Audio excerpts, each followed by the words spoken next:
Ora, muito bem-vindos uma vez mais ao Leoncast, o primeiro desta nova época da Raça Leão.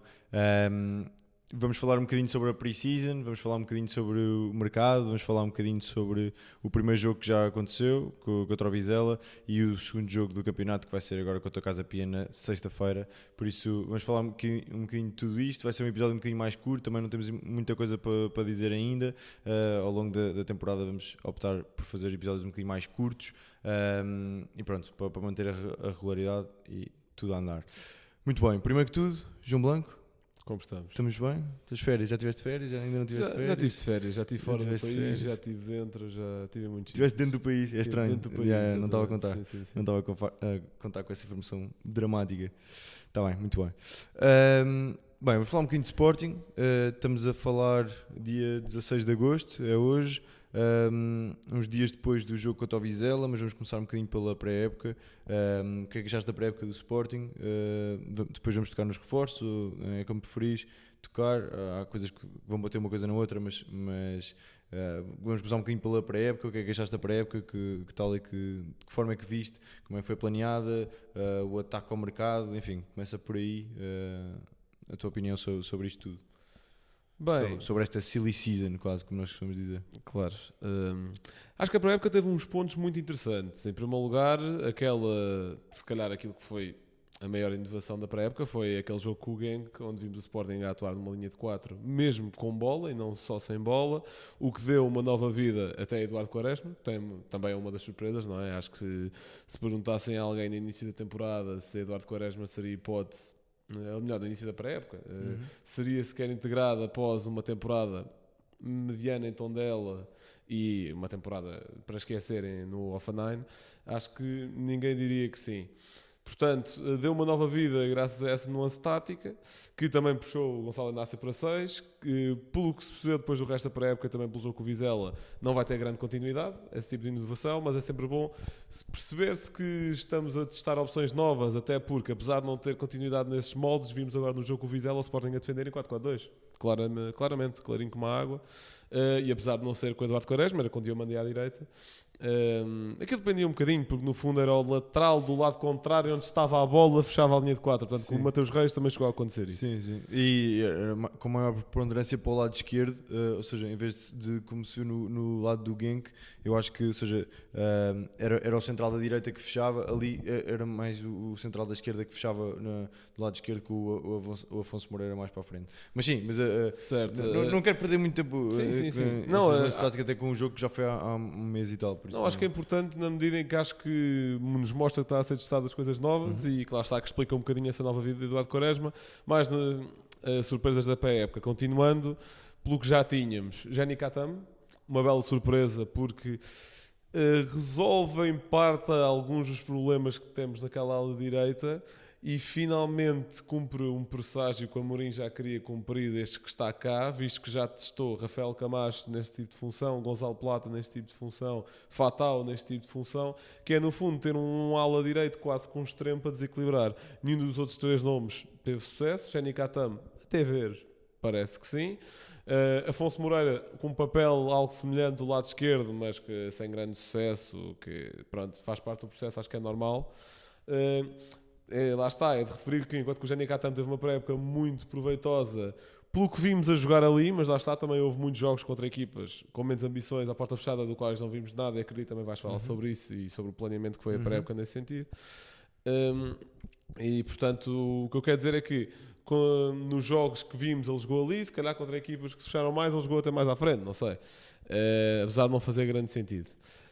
É um jogador que dá muito dá coisas muito diferentes, ou seja, eu concordo plenamente e acho que pegaste bem no ponto de falar do Quaresma e do Katam, porque são casos semelhantes e, na minha opinião, igualmente estranhos quase, ou seja, vêm os dois, aliás, de dois empréstimos seguidos, de épocas seguidas, que não correram, nenhum deles correu particularmente bem, nenhum deles foi com equipas demasiado... O Jenny teve no Vitória, certo? Teve no Vitória e no Marítimo. Certo. por esta ordem, salvo erro, mas, ou seja, 2 empréstimos que acabaram por não explodir, por não resultar, seria totalmente expectável que eles chegassem aqui e não tivessem de novo a oportunidade de representar a equipa, pelo menos na pré-época para já, e depois na época como um todo. Portanto, é de estranhar mesmo que isto esteja a resultar, mas a verdade é que está a resultar. Ou seja, acho que vimos excelentes indicadores do Jenny Katam, sobretudo.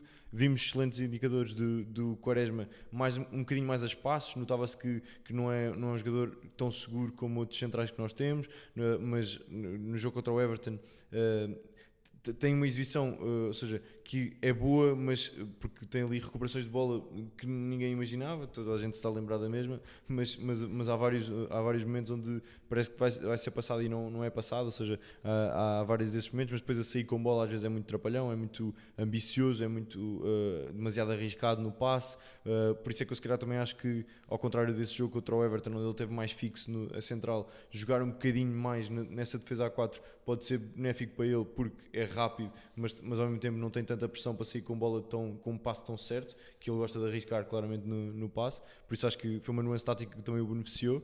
Vamos ver como é que o Sporting vai jogar. Enfim, tu disseste desta nota que, verdade, que contra o Vizela, pronto, a espaços, não sei quanto tempo é que foi exatamente, mas tivemos a defender com 4 quando entrou o Afonso Moreira, e podemos dizer se isso correu bem ou não, depois vamos falar mesmo do jogo do Vizela e sim. abordamos com mais cuidado, mas ou seja, acho que numa defesa a 4 claramente o Eduardo Quaresma pode beneficiar. Numa defesa a 5, como eu imagino, ou a 3 centrais, como preferirmos, acho que ele vai ter poucas oportunidades. É verdade que nós temos um histórico de lesões de centrais gigantesco e estamos sempre sujeitos a que isso aconteça, mas a verdade é que o Eduardo Quaresma, eu estou a vê-lo mais a fazer esse papel de falso lateral direito, chamemos-lhe assim, ou seja, um central que cai frequentemente da direita numa linha de 4. Numa linha 3 vamos ter de esperar para ver.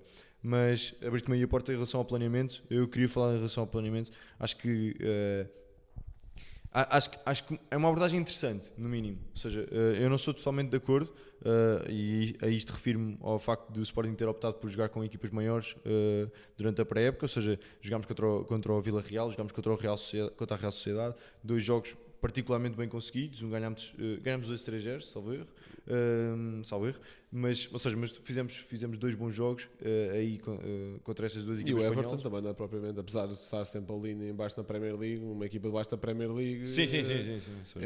Claro. Então, a nível de poderio financeiro nem se compara. Claro, sim. Bastava ver a qualidade do meio campo e a capacidade física de alguns jogadores do meio campo, impressionante. Ou seja, não fica nada a desmerecer a Real Sociedade e Vila Real, mas esses que tiveram classificações espetaculares numa La Liga, ou seja, torna ainda mais importante ou difícil o desafio. Mas por outro lado, apesar de achar isso interessante, acho que reflete pouco os desafios que o Sporting vai ter na época. Ou seja, a verdade é que o Sporting vai jogar contra um bloco médio-baixo, baixíssimo em alguns casos, em 90% dos jogos da época, da Primeira Liga, claro. E acho que tenho um pouco de medo que algumas das dores que o Sporting teve nos últimos anos, e sobre dores falo literalmente do facto de termos muitas dificuldades em jogar contra blocos baixos. Então o ano passado foi clarinho como água. Fechar jogos onde estamos a dominar, fechar jogos onde o adversário quer que nós tenhamos bola, ou seja, esse tipo de jogos foram muito difíceis no passado, sempre foram assim, mesmo desde que Ruben Amorim, enfim, podemos ir mais atrás, mas mesmo no ano do título foram muito difíceis, ou seja, houve muitos jogos decididos ao cair do pano, tal como foi este em Vizela. Não quero fazer paralelismos, não achem já isso, mas ou seja, a verdade é que acabámos por não testar isso. Posso já fazer uma ponte rápida e depois já vou pedir a tua opinião. Uma das coisas que eu mais tinha medo, e podemos falar um bocadinho sobre os reforços, ou seja, já está, eu já vou a essa parte. Primeiro vamos falar um bocadinho de reforços. O que é que achaste da vinda de Gyökeres, que já chegou, e o Alemão também, mas o Alemão ainda não se exibiu, digamos assim. O que é que achaste das contratações? O que é que achas destes tais reforços? Enfim, já falaste de alguns que surpreendentes, como o Quaresma e como o Jenny Katam, mas o que é que achas do plantel em si como um todo? O que é que achas que falta? O que é que achas que não falta? O Sporting cumpriu bastante aquilo que nós falámos aqui há coisa de um mês ou mês e meio sobre aquilo que eram os reforços. Falta um defesa direito, acho que ainda falta, acho que ainda vem aí. Eu não cumpri uma coisa que eu tinha pedido aí. Um guarda-redes. Não. Então, O que é que eu tinha pedido? Já nem te lembras? pá, eu lembro de ter pedido um ponta-lança, um jogador para substituir o Ugarte. Que até agora está. E pouco mais, e o defesa direito. E eu pedi um ala esquerdo. Certo, ok. Para poder... E já vi, curiosamente, já vi mais malta a partilhar da mesma opinião e a apontar exatamente o mesmo nome que eu apontei na altura, Leonardo Lelo. Exatamente, tudo igualzinho. Vamos esperar. Mas vamos ver. Mas pronto, olha, sobre... Acho que não vai chegar. Eu também acho que não vai chegar. Não fazendo spoilers, acho que não vai chegar, mas vamos esperar para ver. Plantel, o que é que achas? Plantel, pá, sobre os Gyökeres, ou Gyökeres, ou como é que já se chama. Eu se calhar vou estar a ser um bocadinho repetitivo, já dei esta opinião noutros sítios, mas eu estou completamente extasiado. Eu literalmente, eu já quando o Bacano chegou, eu achei, este tipo, só, sem ver highlights, sem ver nada, este tipo tem cara de craque, não engana, está na cara. Sim. Depois vês a pré-época e eu consegui ver dos amigáveis só ouvir a Real Sociedade ao vivo, ficas completamente parvo. É um jogador, especialmente após ter jogadores como Paulinho, Sporar, até o próprio Slimani quando regressou, entre outros, o Tiago Tomás também chegou a jogar ali a espaços nos últimos tempos. É um avançado muito completo, mais do que o Bas Dost quando nos seus melhores tempos, mais do que o Slimani nos seus melhores tempos. O que me espanta mais nele, ataca à profundidade, o que lá está pode vir a ser pouco útil para a parte dos jogos da Liga Portuguesa, mas ainda assim agora contra o Vizela foi bastante útil. Portanto, vamos ver, foi o jogador que mais recebeu passes de toda a equipa do Sporting, portanto recebeu 20 passes a atacar à profundidade, que é algo ridículo. Mais o quê? Capacidade de segurar a bola, de jogar quase como um pivô de futsal, é algo é muito forte nisso. No fundo, aquilo que defendia o Paulinho por fazer, quer no fundo vir atrás e distribuir jogo, os Gyökeres, não sei se é tão criativo na parte de distribuir, mas ele é capaz de receber uma bola de costas e ficar 5 minutos à espera de uma linha de passe para abrir e consegue defender. Ele utiliza muito bem o corpo nesse sentido. Acho que é muito importante. E depois eu acho que sim. Já agora deixa-me só dar uma chega. Acho que sim. Acho que é melhor. É claramente melhor do que eu estava à espera e era um dos pontos que eu tinha medo e é claramente melhor do que eu estava à espera. Acho que comparado com o Paulinho, não solta tão bem a bola nesse momento. Ou seja, foi o que eu disse, de costas para a baliza, não é só questão de criatividade, o passe ou não sai logo, ou demora um bocadinho de tempo, mas é uma questão de aprimorar. Sinto que ele é um bocadinho mais seguro. É uma questão de aprimorar. Sim. E até, já agora falando do Gyökeres, uma coisa que eu notei logo no jogo contra o Vila Real, aqui em Alvalade, que eu fui a ver ao vivo, e eu estive particularmente atento a um pormenor que eu sabia que era uma deficiência dele, do seu jogo, e quis olhar com atenção o facto de não ter uma câmara que me diz para onde é que eu tenho de olhar, ou seja, o facto de estar ali a olhar para ele sempre que eu quiser faz com que tenha outra visão do jogador, que era o momento de pressionar o central, que foi uma coisa que foi praticamente que não fez, ou seja, é um jogador que tem dificuldades nesse aspecto, ou seja, pressionar o central tem muitas dificuldades em pressionar, mas houve uma evolução gigantesca para o jogo do Vizela, ou seja, é impressionante a diferença de pressão e, ou seja, quem tiver tempo e quem quiser olhar para isso com calma, é impressionante a diferença, sobretudo no início do jogo e no início da segunda parte. Estás a falar como se estivesse apaixonado por alguém. Não estou apaixonado, zero apaixonado. Os seus olhos, não sei se da câmara apanha, mas estão radiantes. Não apanha. Mas estás a falar de apaixonado pelo Gyökeres? Sim. Não, se fosse apaixonado por alguém era por Amorim. Ou seja, aquilo que eu estou a dizer é que Amorim está a querer fazer disso o jogador. Ou seja, percebeu claramente que é uma deficiência no seu jogo que Paulinho não tem. Paulinho é muito forte a atacar, não deixando espaço nas costas. E Gyökeres teve essa dificuldade no jogo contra o Vila Real. Já não o teve no jogo contra o Vizela, sobretudo, e era isso que eu ia dizer, no momento inicial do jogo, que eu reparei logo, até comentei com a malta que estava a ver comigo, alguém lhe disse, claramente alguém lhe disse isto, que eu reparei. Sim, claro. E depois, ou seja, foi-se desfazendo isso ao longo da primeira parte e depois na segunda parte novamente a atacar em cima, ou seja, é claramente indicação do treinador e é claramente vontade de melhorar nesse aspecto. Por isso acho que é um jogador que tem muito ainda para evoluir, acho que consegue evoluir em muitos aspectos, mas claramente acima daquilo que eu estava à espera e eu tinha boas expectativas dele, ou seja, achava que era um jogador que ia ser caro e foi caro, na minha opinião, mas foi um jogador que acho que vai render mais do que aquilo que eu estava à espera render, sobretudo. Ou seja, eu acho que ele vai ser muito importante nos jogos grandes, onde vai ter mais espaço para correr, que é uma coisa que ele é fortíssimo, mas vai ser mais importante do que aquilo que eu achava nos jogos pequenos, porque a capacidade que ele teve de marcar o primeiro gol contra o Vizela é impressionante e é de um ponta de lança nato. Ou seja, E digo já, não sei se há outro avançado que consiga marcar aquele gol em Portugal. Muito sinceramente. eu duvido, na minha opinião. Ou seja, talvez Taremi, que é um excelente ponta de lança. Acho que Taremi num dia bom, mas não está a ter um bom ranking. Certo, completamente. Mas em termos de qualidade genérica, não olhando a performance, acho que Taremi talvez. Mas a verdade é que Gyökeres para mim é o melhor ponta de lança que está a atuar na liga. E não é há muito tempo que podemos dizer eu isso. tendo a concordar, mas só não do quero apressar uma conclusão. Claro, Vimos um jogo oficial. Claro, não, sim, é verdade, claro. Mas aquilo que eu vejo e os pormenores que eu vejo dele e tudo isso, eu acho que o Ruben Amorim está mais do que satisfeito com a contratação e acho que nós temos tudo para estar muito satisfeitos com esta contratação e acho que nos vai trazer muitas alegrias e muitos golos, mais do que eu achava. Ou seja, eu quero frisar mesmo esse ponto. Ou seja, eu achava que ele ia ser um jogador de jogos grandes, de jogos com espaço, com muita pressão, com muito espaço, com a bola a surgir nas costas. Eu achava que ia ser isso e eu acho que ele vai dar isso e mais ainda do que eu achava. Por isso estou mesmo muito, muito contente com a vinda dele e eu lá que ele concretize isto que eu estou a ambicionar para ele. Claro. Mas queres falar mais algum reforço? Quero antes de abordar um bocadinho do resto do mercado, como tinhas perguntado, abordar também duas ressalvas que eu tinha em relação a ele, já que tu abordaste uma também. Que era, eu senti nos amigáveis, apesar de ele ter espaço, apesar de gostar de ter bola, eu senti que ele tinha um bocadinho a versão a rematar, mesmo quando tinha espaço, senti isso. Até, não ao nível do Paulinho, por exemplo, quando no jogo com a Real Sociedade, em que teve ali duas oportunidades de não rematar, mas senti que ele arriscava pouco, nesse sentido. Se calhar era uma questão de confiança, porque deixou com o Vizela, se aquilo não é arriscar, então aquele segundo golo, literalmente com duas opções, uma à esquerda e outra completamente aberta à direita, que é Trincão, ele faz aquilo que ninguém esperava ali, ou melhor, que os três defesas do Vizela que ele tira da frente não esperavam ali, e faz uma ótima finalização também. Portanto, aí, menos uma preocupação. E outra ressalva é o jogo aéreo, porque o Sporting nos últimos anos, por essa dificuldade em desmontar blocos baixos, tem-se ligado muito a cruzamento, e sinto que ele não é muito bom a atacar esse tipo de bolas. Cruzamento rasteiro, acho que sim, acho que tem uma boa relação com bola dentro da área, mesmo com pressão, vimos isso no primeiro gol, não é? Mesmo que há ali um ressalto de um jogador do Vizela, que pronto, temos sorte nesse sentido, mas ele faz ali um ótimo trabalho individual. Mas a nível de bolas aéreas, acho que não. Há alguém que, por exemplo, o Paulinho, a sair do banco e etc., pode trazer algo diferente ao jogo e pode ser uma espécie de joker nesse sentido. Vamos esperar para ver.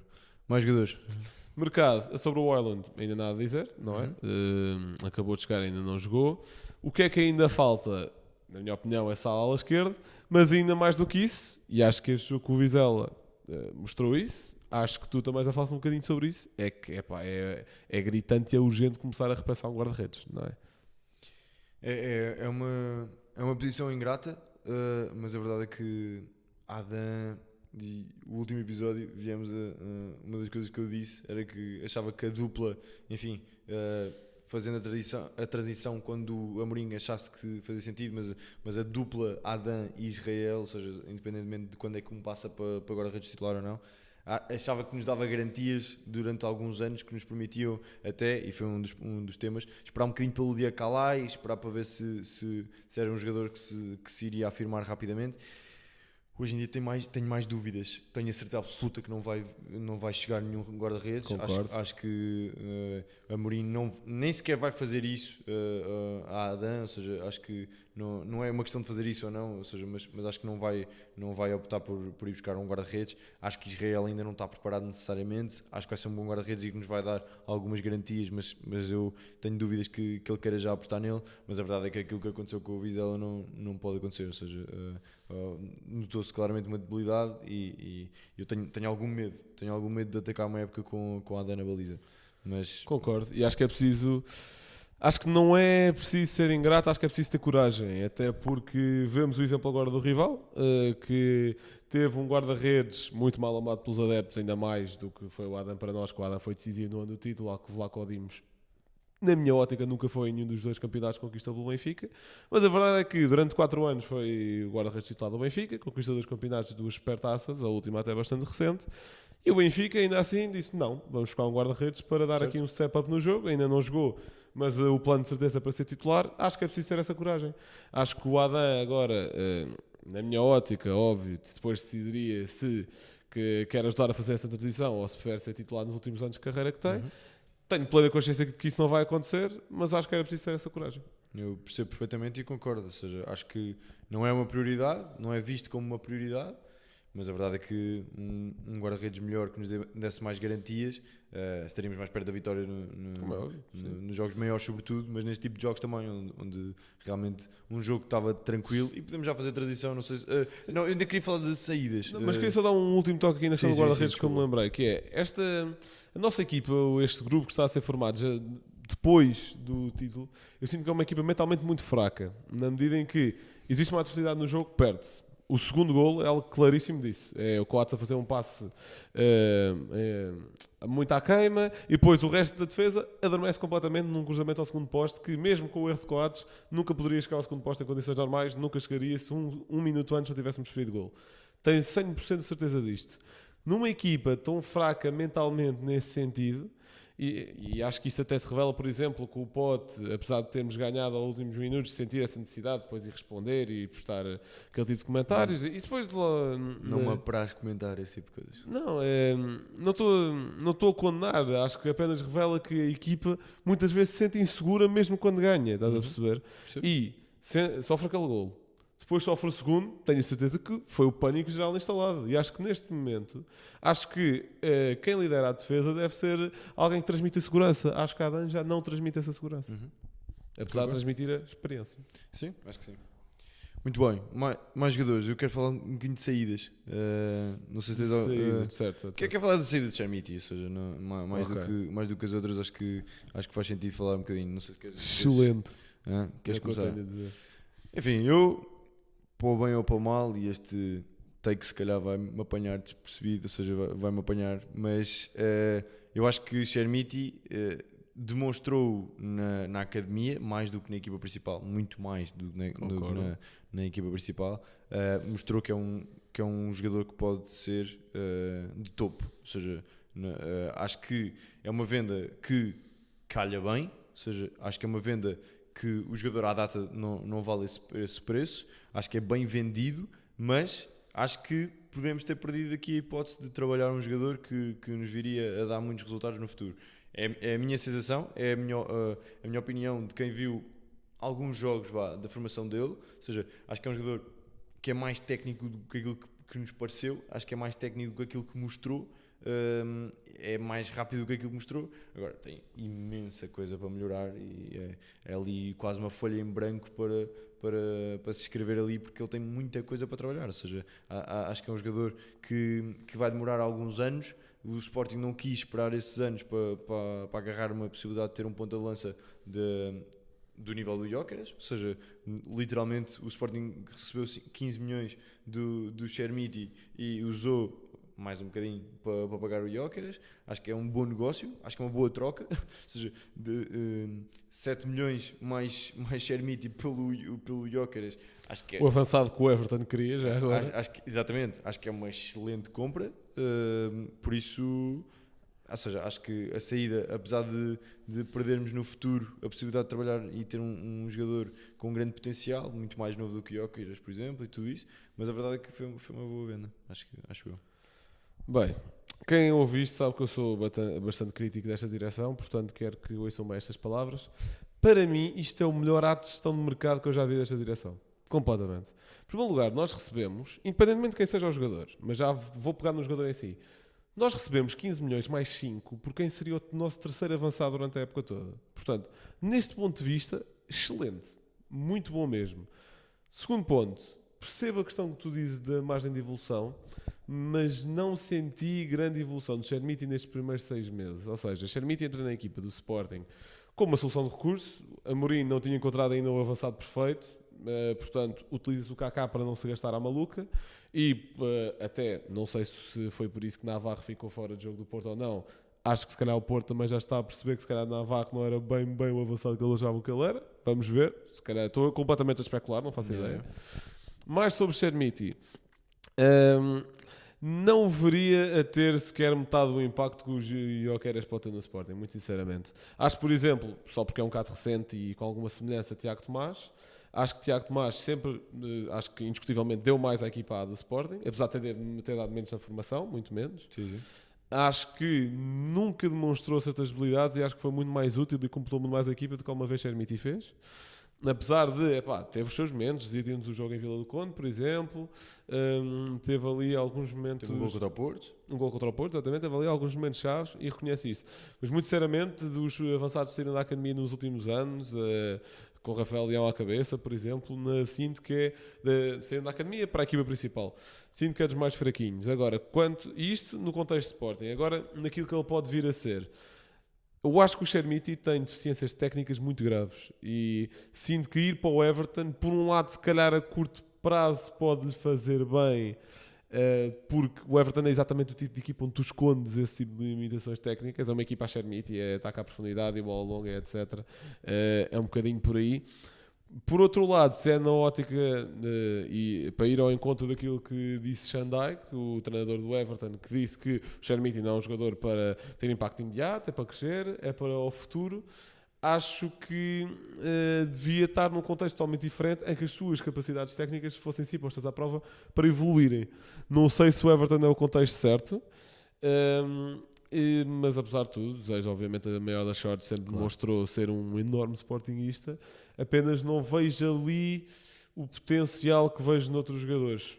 Vejo mais em Rodrigo Ribeiro, por exemplo. Sim, Rodrigo Ribeiro, eu também estou bastante expectante para ver aquilo que dá, mas a verdade é que até, ou seja, batendo um bocadinho mais nesta tecla, até por existir Rodrigo Ribeiro, isto não faz mais sentido, ou seja, o Sport tinha 2 ativos que com idades semelhantes, mais um ano, menos um ano, ou seja, que iriam ter de evoluir e iriam necessitar de espaço e abdica de um em prol do outro para também contratar o Gyökeres, ou seja, acho que é um negócio que faz todo sentido. Tipo, acho que não vale a pena estarmos a alongar mais por um jogador que já cá não está, a verdade é essa, mas acho que em termos de negócio é bem conseguido.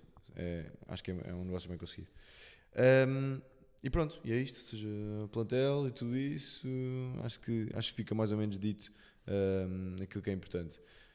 Vizela, jogo contra o Vizela. O que é que tu achaste? Uma entrada a Leão, nomeadamente de Gyökeres, que nos fez impressionar imenso. Tudo aquilo que nós já dissemos já vai bater um bocadinho naquilo que eu vou dizer agora, mas ou seja, acho que impressionou toda a gente que viu ao vivo a capacidade do sueco naqueles 2 momentos, ou seja, aquele segundo gol para mim foi um... Quem é este gajo? Ou seja, quem é este gajo e onde é que andou até agora? Ou seja, acho que foi claramente a sensação que eu tive ao ver grandes jogadores que já passaram pelo Sporting. Eu tive estas sensações, aliás, todas naquele segundo gol. Ou seja, aquele segundo gol, 1 minuto depois de ter marcado, ou 2 minutos depois de ter marcado o primeiro, foi quem é este gajo? Ou seja, como é que é possível? Nós ainda não temos ido buscar este gajo. Por isso, ou seja, muito boas sensações. Depois, na segunda parte, uma equipa que entra a dormir. Que nem foi na segunda parte, ou seja, foi depois do 2-0 uma equipa que começa a adormecer o jogo, a adormecer, toda a gente a perceber o que é que estava a passar, começam a ouvir alguns assobios, a verdade é esta, sobre perder bola, sobre não ir para a frente, sobre estar a fazer um jogo um bocadinho mais morto. Surgem 2 golos de rajada, completamente à toa, tal como nós marcámos, à toa, entre aspas, não é? Tivemos um volume de ataque muito bom, ou seja, nada fazia prever, não fazia sentido nenhum nós termos sofrido daquela maneira, da forma que sofremos. Mas a verdade é que em 2 oportunidades, tal como nós aproveitámos as 2 oportunidades, o Vizela em 2 oportunidades seguidas, tal como tu falaste há pouco, aproveitando um bocadinho a insegurança que o primeiro gol trouxe, marcaram o segundo gol logo a seguir e depois foi um ai Jesus. Entrou Paulinho, entrou Coates lá para a frente, entrou toda a gente lá para a frente, numa tentativa de molho, a bola sobrou e com o pé direito, em vôlei, Paulinho, marca o gol da vitória. O que é que te apraz dizer sobre isto tudo, sobre as nuances táticas? Já falámos um bocadinho de Afonso Moreira, já falámos um bocadinho da defesa A4, já falámos um bocadinho disto tudo. A saída de Gianni Catam por Ricardo Gigaio, que também fez pouco sentido. Enfim, o que é que tu queres pegar nisto tudo, no meio disto tudo? Certo, aqui há alguns pontos-chave do jogo. Em primeiro lugar, só para fechar também o dossiê Gyökeres, é um jogador que te resolve jogadas que com outro jogador qualquer não tinham perigo, o que é incrível. Mas Daniel Bragança, que foi muito importante naquela primeira meia hora, até um choque com o Nuno Moreira, e vamos ver como é que ele regressa. Tenho medo que Daniel Bragança, desde a lesão, em primeiro lugar, obviamente que a intensidade notava-se que era muito menor aos colegas de equipa. com o ritmo.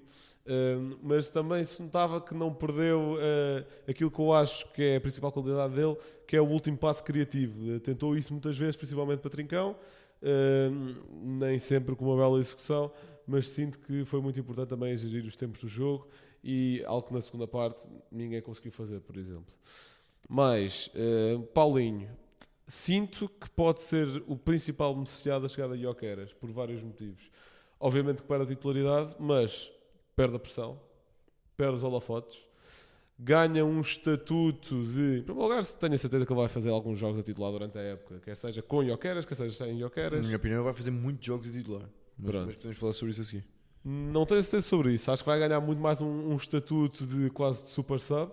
Acho que é um estatuto que se enquadra perfeitamente para Paulinho. E acho que é um estatuto que pode fazer dele muito mais herói do que outra coisa qualquer.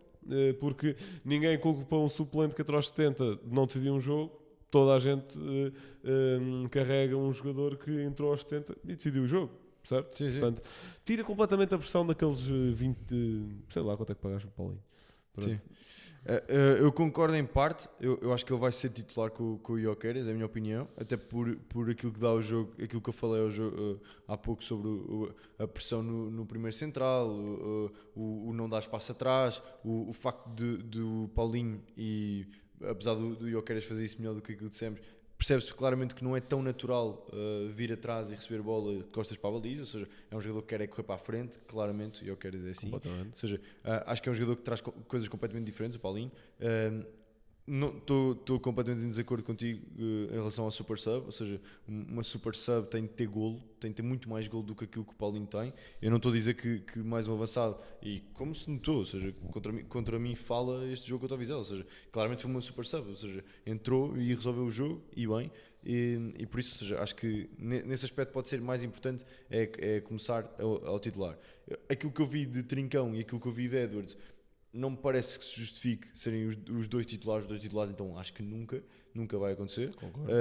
Pelo menos não mudando o nível que se tem exibido e a intensidade com que se tem exibido. Eu acho que claramente, se o Paulinho estiver em topo de forma, ou seja, se toda a gente estiver em topo de forma, Paulinho e Gyökeres são os titulares, ou seja, acho que vai jogar claramente com os dois. Acho que, apesar de serem jogadores, e muita gente disse isto, ou muita gente acha que um jogador grande tem de ser um jogador que seja rato da área e que não necessariamente rato, porque ou seja, sim, nesse sistema é claramente Paulinho no centro e Gyökeres numa das aulas.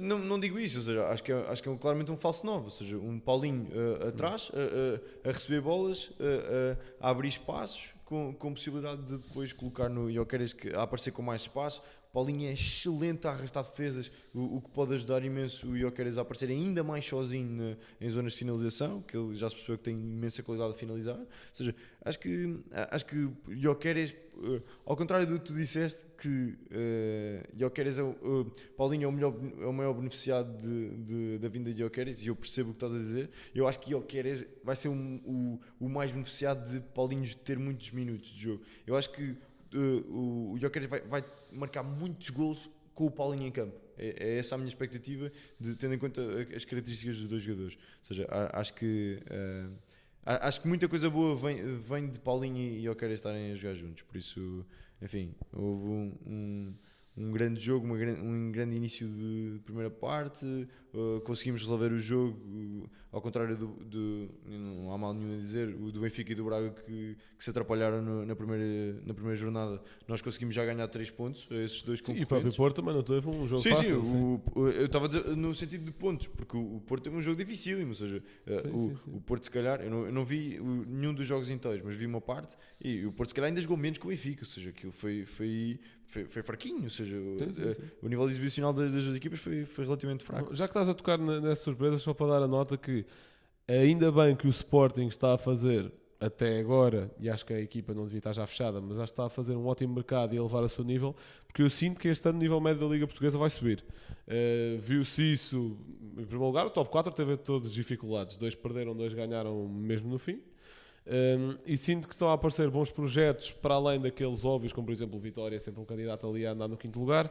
Depois, Famalicão, um Aroca que também se está a reforçar bastante bem com jogadores de calibre internacional e de paragens se calhar menos comuns em clubes como o Aroca, lá está. Sim, quer O dizer, próprio Gil Vicente deu 5-0 da primeira jornada, não quer é? dizer, o Estoril foi buscar o Mangalá, ou seja, Sim. independentemente do nível com que ele venha ou não, quer dizer, foi buscar o Mangalá, ou seja, há aqui jogadores que estão a chegar e que parece que de repente não fazia sentido. Sinto que o eles nível estarem médio nos está a jogadores, subir não. muito. Eu concordo. E não só o nível médio, ou seja, o nível, mesmo cá em cima, da verdade é que este mercado de transferência é impressionante aquilo que Sporting e Benfica, sobretudo, mas o Porto também, gastaram em reforços, ou seja, muito mais o Sporting e Benfica, mas o Porto também gastou. Ou seja, o próprio Braga fez um mercado interessante. Sim. Ou seja, acho que não sei se há mais dinheiro, não sei se ou seja, não quero dizer isso, mas a verdade é que se está a investir mais, eu acho lindamente, ou seja, acho que no final de contas o Sporting beneficia de haver uma liga forte e querendo ou não e torcendo ou não para que o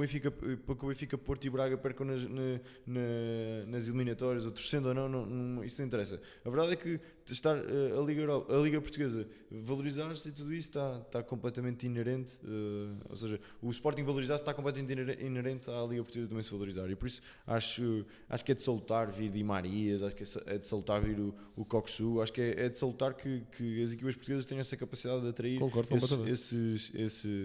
esse nível de jogadores, ou seja, literalmente, ou seja, acho que é bom para todos e é bom para o Sporting também. Até porque valoriza o nosso campeonato que nós vamos ganhar este ano. Sim, exatamente. Até é pena o nosso campeonato que vamos ganhar este ano estar a perder cada vez está a ter cada vez menos interesse a nível internacional, não é? Vemos países como Brasil, Inglaterra e França, se não me engano, todos a não querer ter os direitos do nosso campeonato. Portanto, por um lado é curioso se estejamos a dizer isto do nível médio estar a subir, por outro há cada vez menos interesse. Sim, existe um desfazamento desse tipo de aspecto. Ou seja, sim. Acho que acontecendo aquilo que me parece que vai acontecer, que é um nível de jogo e tudo isso mais elevado, depois vai-se refletir na próxima época. Claro. Acho que isso tem um desfazamento que pode-se refletir depois, pode vir a refletir depois. Mas sim, acho que no fundo é isso. Queres fazer uma divisãozinha só muito rápida ao Casa Pia? Não há muito que eu possa dizer, na medida em que sim, eu também não. Não vi nada da pré-época do Casa Pia, zero. E do lado do Sporting, acho que a dúvida fica ali em se Daniel Bragança joga ou não, se Yulman se estreia já ou não. Mas um ponto, por acaso não tocámos no jogo do Vizela, e que acho que é muito importante e urgente resolver, é quase que alguma passividade no meio campo, pouca intensidade. Tenho a certeza que não sei aqueles dois lances exatamente dos gols do Vizela, mas tenho certeza que o Vizela não criava nem metade do perigo criou se só houvesse o Garte, um jogador do estilo do Garte ou de Palhinha. Vamos ver se o Aylund é exatamente esse tipo de jogador ou não. Aquilo que dizem, e eu com o Jokeres eu fiz aqui não é uma análise, não gosto de chamar análise, mas ou seja, uma coisa mais detalhada porque fui ver e estava curioso até pelos valores que se falava.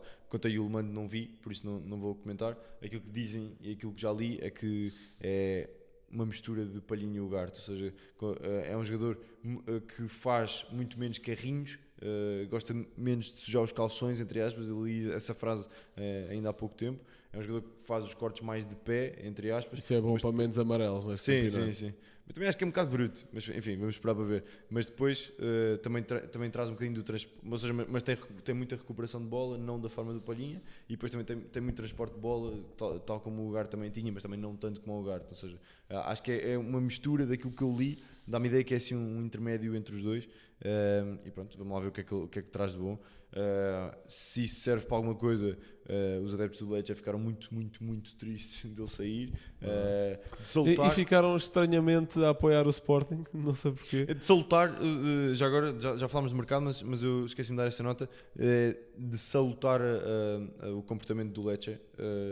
Foi absolutamente exemplar. O Sporting tinha tudo apalavrado com o Lecce, tinha tudo apalavrado com o jogador, e posso dizer aquilo que aconteceu, e eu dei essa informação no Broadcast Channels. A verdade é que o Sporting voltou um bocadinho atrás na palavra, tanto quanto sei, foi isso que aconteceu. É negociar um bocadinho à má fé, quase. Sim, negociar um bocadinho à má fé. Quando o Viana foi jantar com ele a Milão, tinha tudo praticamente fechado, foi dado o sim do jogador, mas depois o Viana chegando a Lisboa, o contrato que lhe enviou não foi exatamente igual. Pronto, houve um bocadinho má fé da parte do Sporting. Mas foi com o jogador ou com o clube? Não, com o jogador. Ok. tudo certo com o Lecce, foi no que toca ao jogador. E representantes do jogador tiveram a negociar com a Lazio. O Sporting teve prestes a perder esse negócio e esteve mesmo bastante perto, por isso conseguimos voltar atrás, conseguimos fechar esse negócio, mas é de salutar absolutamente a posição do Lecce, que negociou o contrato com o Sporting, não quis fazer mais nenhum negócio que não fosse com o Sporting, porque já tinha dado esse sim ao Sporting e esperou até que o jogador também dissesse esse sim ao Sporting para fechar as contas. Por isso é mesmo de salutar, ou seja, tal como houve muitos adeptos do Lecce que vão ver muitos jogos do Sporting por causa de Yulman, eu sinto que também vou torcer um bocadinho pelo Lecce nos jogos que eu vi deles, por isso acho que é uma presença que foi absolutamente de salutar e uma posição que foi mesmo de apreciar e de boa conduta e boa fé, ao contrário um bocadinho do Sporting. Claro. Mas não interessa falar disso. Bem, agora fizemos aqui uma parte sobre o jogo do Casa Pia, não é? Mas pronto, mas eu acho que não vale a pena estarmos a ir muito a detalhe. Eu não me peçam para fazer análises de pré-jogo a equipas que eu desconheço totalmente, como é o caso do Casa Pia. Se me pedirem um jogador, eu tenho dificuldade em dizer, senão o Ricardo Lelo. Mas Leonardo, exato. quase. Leonardo, boa. Para vocês verem. Vão jogar com 11, é isso? Sim, tenho quase certeza que vão começar com 11. Mas a verdade é que há muitas surpresas que podem acontecer. Não sabemos se Nuno Santos vem ou não preparado para ser titular, ou se está ou não preparado. Não sabemos se Yulman vai corresponder nos treinos desta semana. Aquilo que tudo indica, aliás, é que ele vem a excelentes níveis físicos, por isso é só uma questão de adaptação ao sistema e à equipa. Por isso é isso. Ou seja, não há grande coisa mais a dizer. Não sei se há alguma coisa a dizer, uma nota final. Não só uma nota final sobre o jogo, é que acho parvo um jogo entre dois clubes de Lisboa se jogar 80 km de Lisboa, mas pronto. Até mesmo a solução Jamor que tivemos no ano passado faz mais sentido. Até mesmo a solução Restelo, que se falou muito que o Casa Pia ia jogar ao Restelo e acho que isso esteve mesmo acordado, chegou a estar acordado com o Belenenses, mas aquilo entretanto caiu. Não sei se foi pela subida do Belenenses a uma liga profissional, não faço ideia do porquê, mas acho que qualquer solução nesse género faria mais sentido do que pôr uma equipa de Lisboa a jogar em Rio Maior por tudo o que envolve. 7.500 pessoas. Pronto, nem fazia ideia que tinha 7.500, sendo que o mínimo para um estádio da Liga são 5.000, portanto não passa muito disso. É parvo e não gosto quando um clube é deslocado. Tal um bocadinho à semelhança que aconteceu com o Vila Franquense no ano passado, na segunda Liga, e que agora já nem existe bem essa equipa. Sim, não, é totalmente verdade. E quem perde é o Casa Pia, porque ou seja, se num jogo no Jamor, como foi o ano passado, como nós lá tivemos, e com muita malta do Casa Pia lá, sim, é exatamente isso que eu ia dizer. Ou seja, acabou por ter ainda bastante gente do Casa Pia. Em Rio Maior aquilo vai ser um mar de gente de Sporting, ou seja, não tenho grandes dúvidas disso. Sim. Por isso é pena para o Casa Pia. Acima de tudo é pena para o Casa Pia porque porquê? Porque foi uma equipa que fez um bom campeonato no ano passado e que mais uma vez este ano não vai poder jogar em Pinamanique e pronto, e vai ser uma deslocação um bocadinho maior que eu vou fazer na sexta-feira até Rio Maior Rio Maior, giro. E pronto, é isso.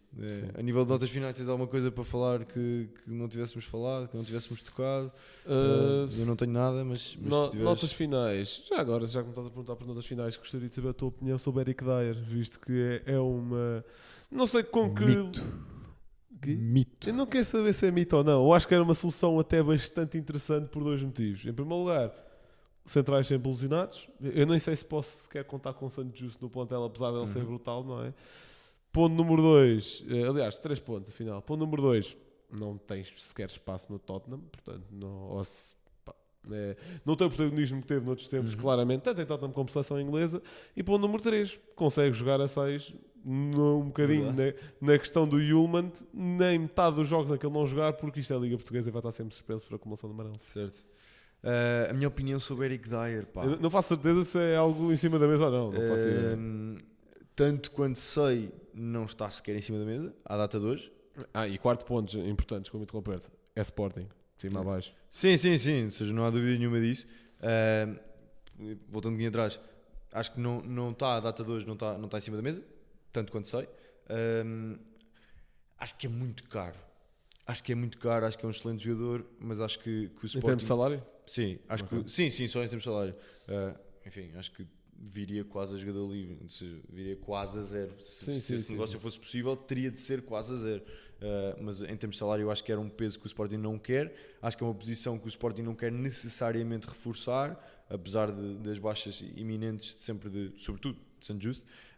Mas acho que, enfim, acho que é um excelente jogador, tenho a certeza que é um excelente jogador. Acho que é que deve bastante ao Sporting e reconhece-o, ou seja, não é um jogador que não assuma isso. Portanto, falou muito do Sporting agora quando Tottenham veio cá jogar, por exemplo. Sim. Acho que era uma boa adição ao plantel. Acho que não está em cima da mesa e acho que é muito caro. Ou seja, curto e grosso, acho que não há essa hipótese. Muito sinceramente, acho que não vai acontecer este ano. Acho que vai acontecer no próximo. Sim, eventualmente acabará por chegar cá. Quem sabe até para vir a substituir Coates, quando o Coates já não puder cá estar, ou já não quiser cá estar, ou enfim, cair de forma. Quem sabe não seria um excelente jogador para assumir esse papel de protagonismo, com casa, com Sporting, com tudo. Acho que não é para já. Acima de tudo, acho que não é para já. Mas pronto. Então fica tudo dito? Fica tudo dito. Então fica fechado mais um episódio. Obrigado a todos por terem assistido ou terem ouvido este episódio. Esperem por nós daqui a 2 semanas. Esperemos com 2 vitórias. Deve ser 2 jogos só que faltam. Mas esperemos com 2 vitórias do Sporting. E é isso. Saudações leoninas a todos e um grande abraço a todos. Grande abraço a todos.